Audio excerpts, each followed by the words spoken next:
This is Ethan from New York who asks, can you admit Patrick Mahomes' second half playing on that injured ankle was gutsy?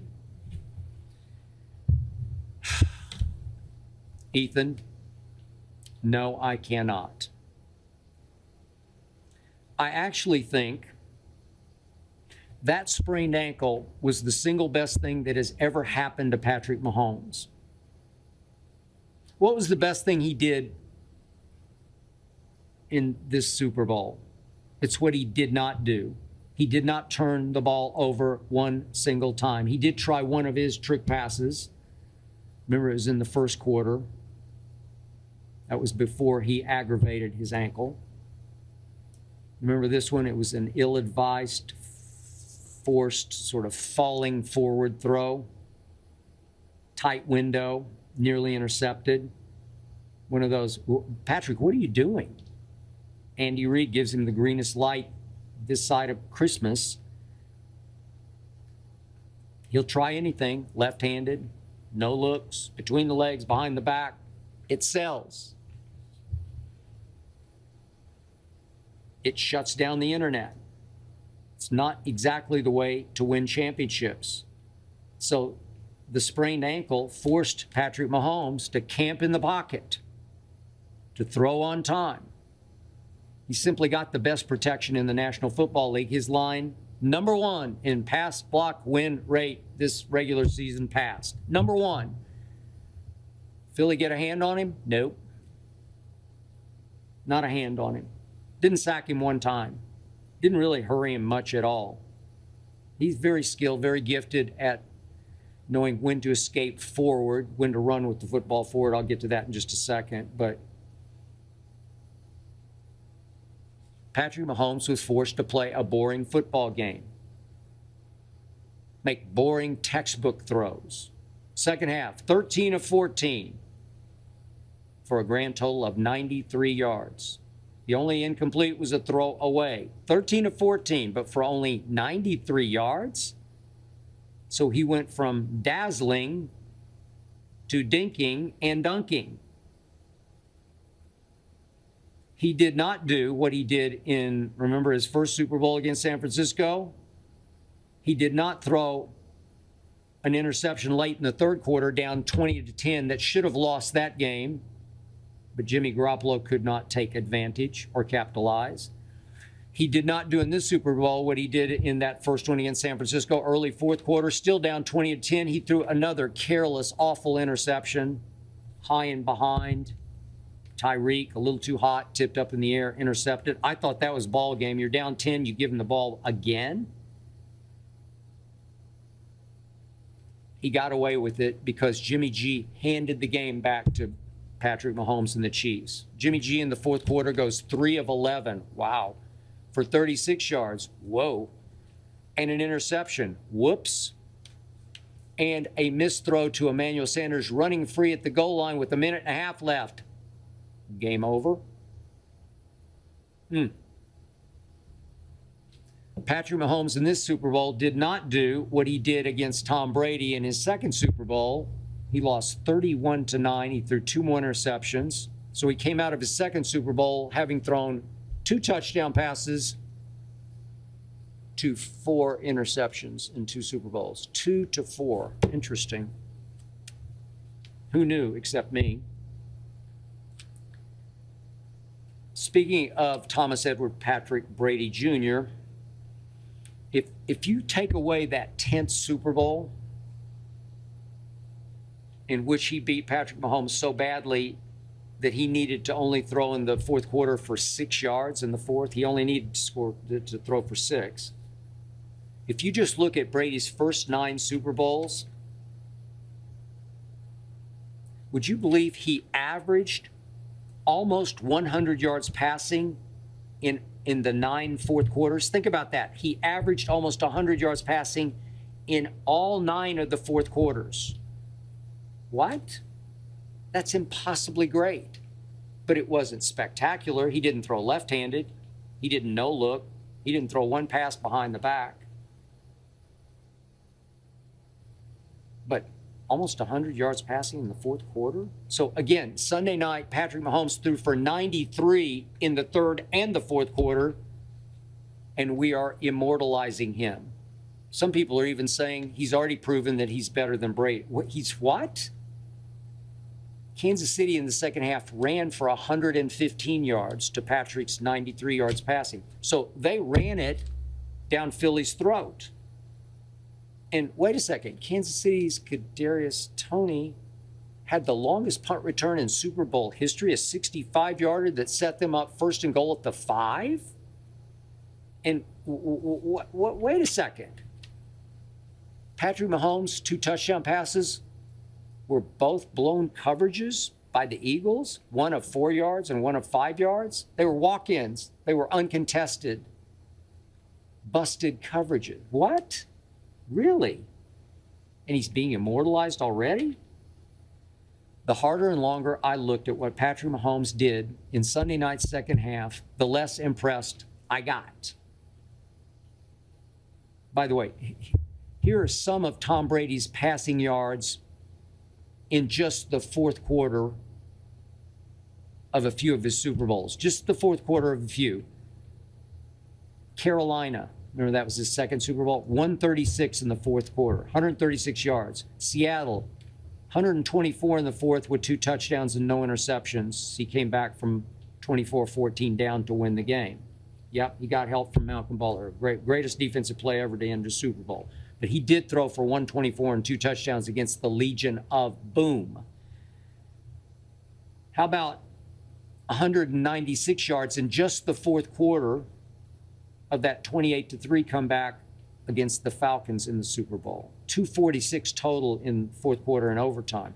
How about 101 yards against the Eagles in the game that he unfortunately lost to the backup quarterback, Nick Foles, 41-33. So Brady put up 33 in that game on a top 5 defense, throwing for a playoff record, not a Super Bowl, a playoff record, 505 yards. And he lost 41-33 because Belichick's defense allowed 41 to the backup quarterback, Nick Foles. Does anybody see this stuff but me? Patrick Mahomes had 93 yards passing in the third and the fourth quarters. Jalen Hurts actually threw in the second half for 119 that easily could have been 160, should have been 160. If Quez Watkins simply catches a pass at the 5-yard line that hit him right in the hands, and Quez dropped it, that could have changed the game.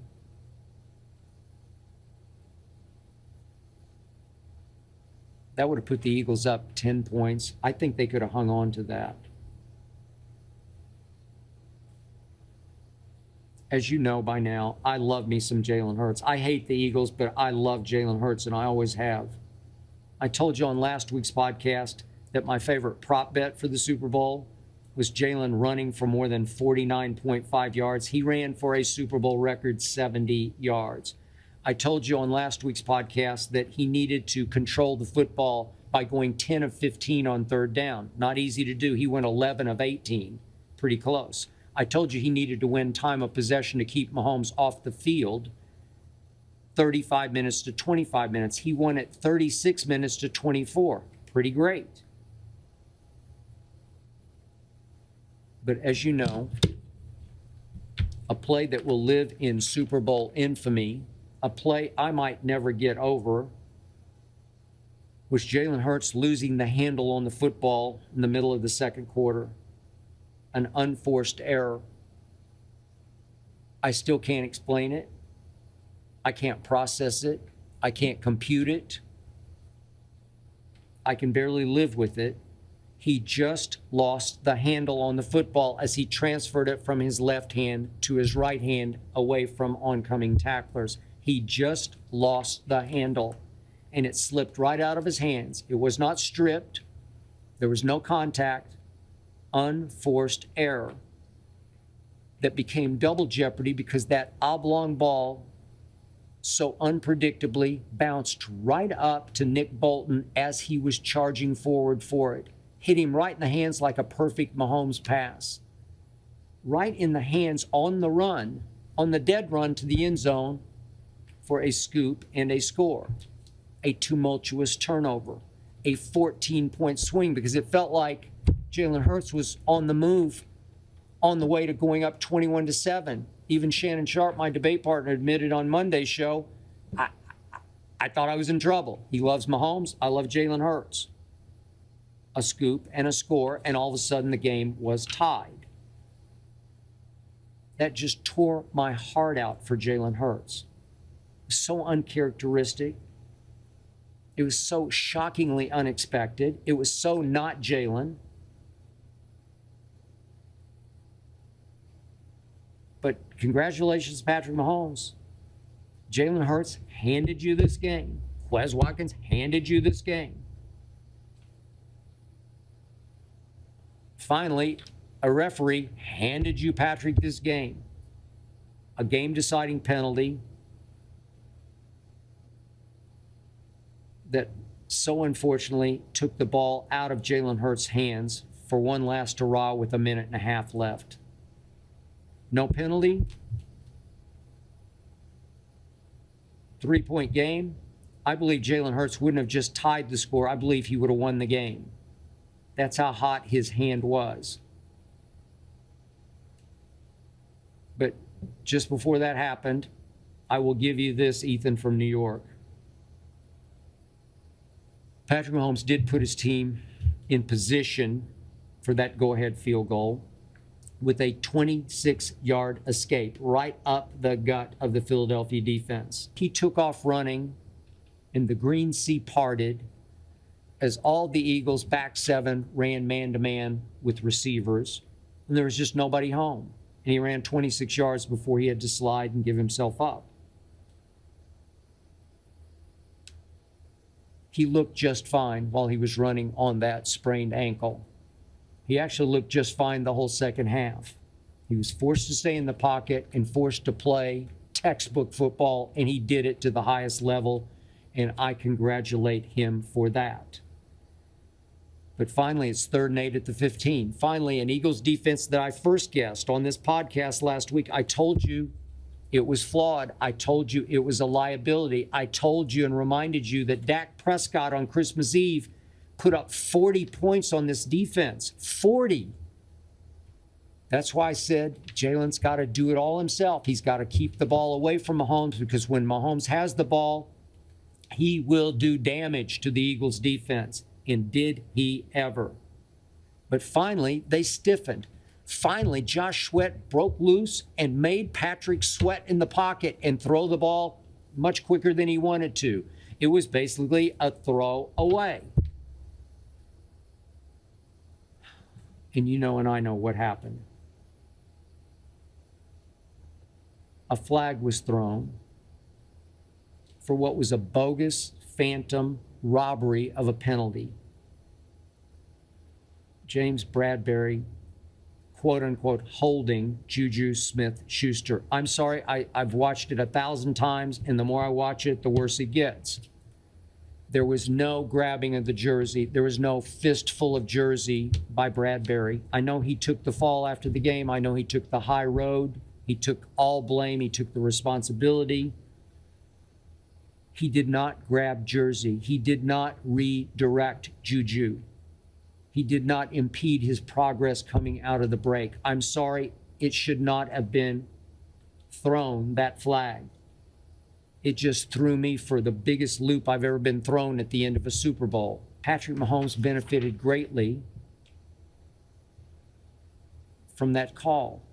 Patrick Mahomes won MVP while throwing for a grand total of 182 yards, 93 in the second half. Patrick Mahomes is now 2-1 in Super Bowls.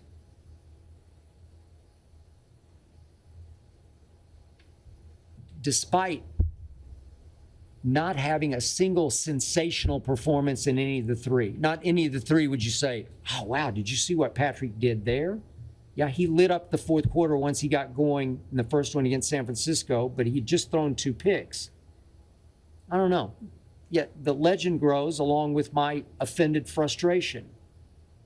Now all I hear is that Patrick Mahomes is right on course to dethrone Tom Brady as the GOAT. Tom Brady won his first 6 Super Bowls with game-winning drives in the fourth quarter and or overtime. All I hear, Patrick Mahomes is going to catch and pass Tom Brady, just the way LeBron caught and passed Kareem. All I can say is good luck, Patrick Mahomes. I hope you enjoyed that video. You ready for more? Make sure you click that subscribe button for all the exclusive content from the Skip Bayless Show. And don't forget to check out the full episode of the show wherever you get your podcasts by clicking the link in the description.